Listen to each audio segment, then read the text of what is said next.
Welcome to Podcast Suck, a podcast about starting a podcast, where we dive headfirst into the wild, wacky, and sometimes frustrating world of podcasting. If you've ever sat down with a microphone, hit record and thought, what on earth am I doing? Or if you're just curious about the magic behind your favorite shows, then you're in the right place. You're ready for laughs, insights, and a whole lot of what not to do advice as we embark on this podcasting journey together. Let's dive in.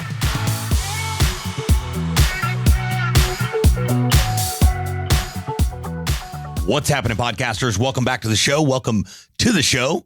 However you are joining us today, I sure do appreciate it. It's been a couple weeks now since I've recorded an episode.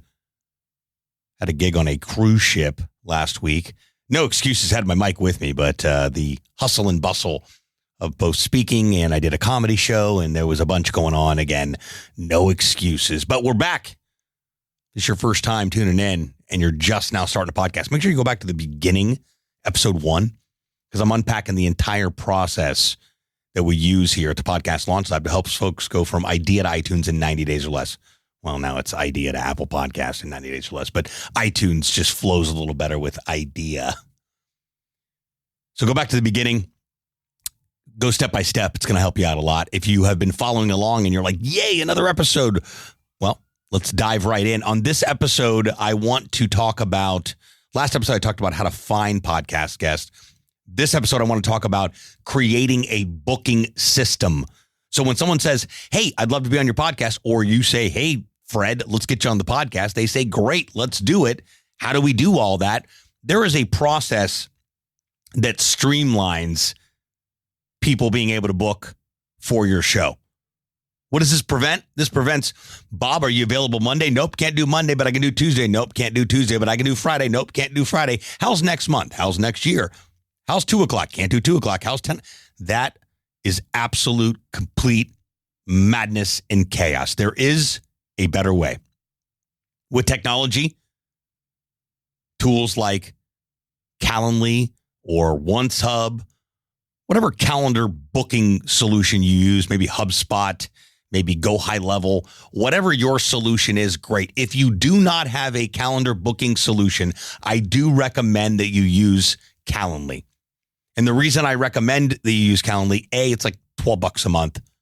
B, it connects with your existing calendar. So it's Google, Microsoft, Apple, whatever your existing calendar is, so that you can set your availability.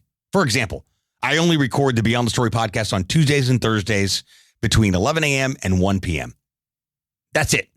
That way I know on Tuesdays or Thursdays, I'm recording the Beyond the Story podcast. Not on Saturdays, not on Sundays, not on Mondays, not on Wednesdays, Tuesdays and Thursdays. So when I send a booking link, the only availability that people can choose are Tuesdays and Thursdays from 11 a.m. to 1 p.m. Eastern Standard Time.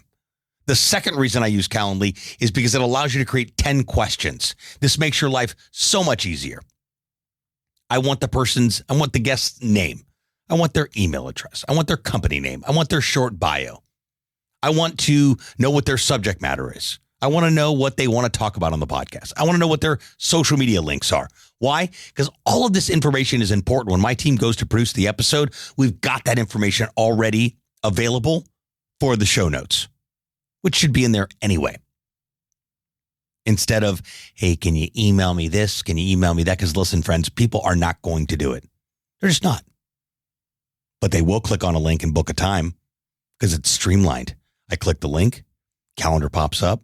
I see available day. I click on it. I see available times. I choose it. I type in all my information. I click submit, and it automatically gets added to their calendar and your calendar.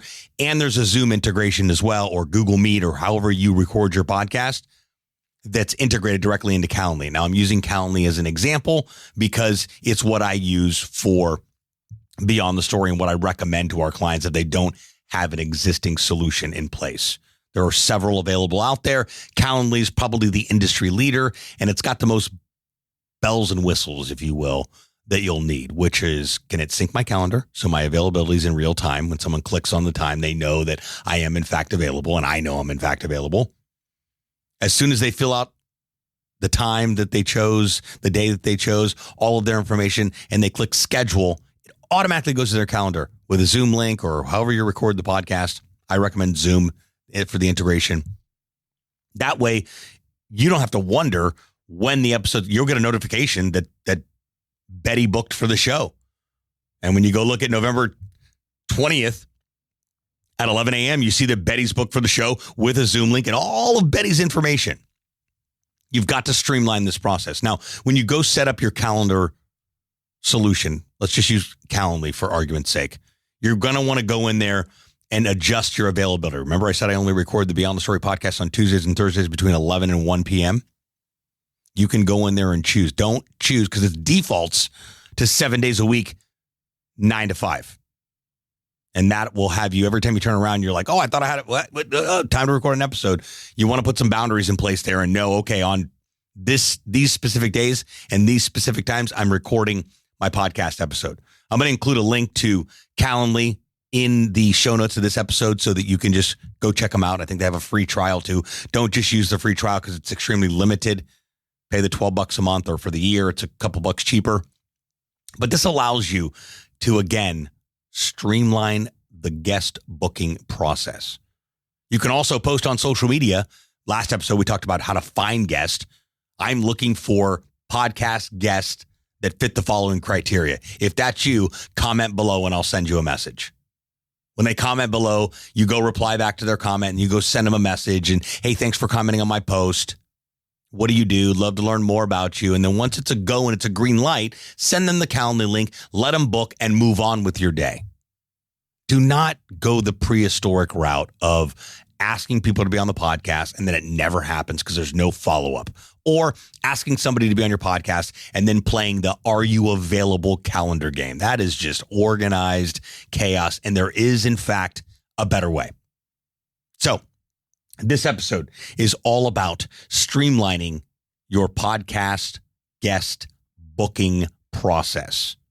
Once you have that done, once you have that down pat, you can then book more podcast guests, not have to worry about whether or not that person booked or not, whether or not have all their information. Once it's booked, it's on the calendar and you are off to the races. And that, my friends, is the best part about it. If you got questions, thoughts, ideas, concerns about this episode or any episodes on the show, please send me a message. I hang out on Facebook, LinkedIn, and Instagram. My handle's at Podcast Suck. That's 2 S's, podcast plural, Podcast Suck on Instagram, and obviously Sebastian Rusk on Facebook and on LinkedIn. I hope you're taking at least one or two things that you did not know about the podcast booking scenario, solution, game plan, whatever you want to call it, than you did before you hit play on this episode. If you like this episode, you like the show, please share it with your friends. And if you feel so inclined, please leave a review on Apple Podcasts. It is how new people are able to discover the show and, of course, learn how to effectively launch their podcast, launch and grow their podcast in 90 days or less. I'll talk to you next time. Thanks so much for tuning into this episode. We sure do appreciate it. If you haven't done so already, make sure you're subscribed to the show wherever you consume podcasts. This way you'll get updates as new episodes become available. If you feel so inclined, please leave us a review and share the show with someone you know should start a podcast or may already have one. And remember, podcasts suck if you don't have one. Until next time, friends.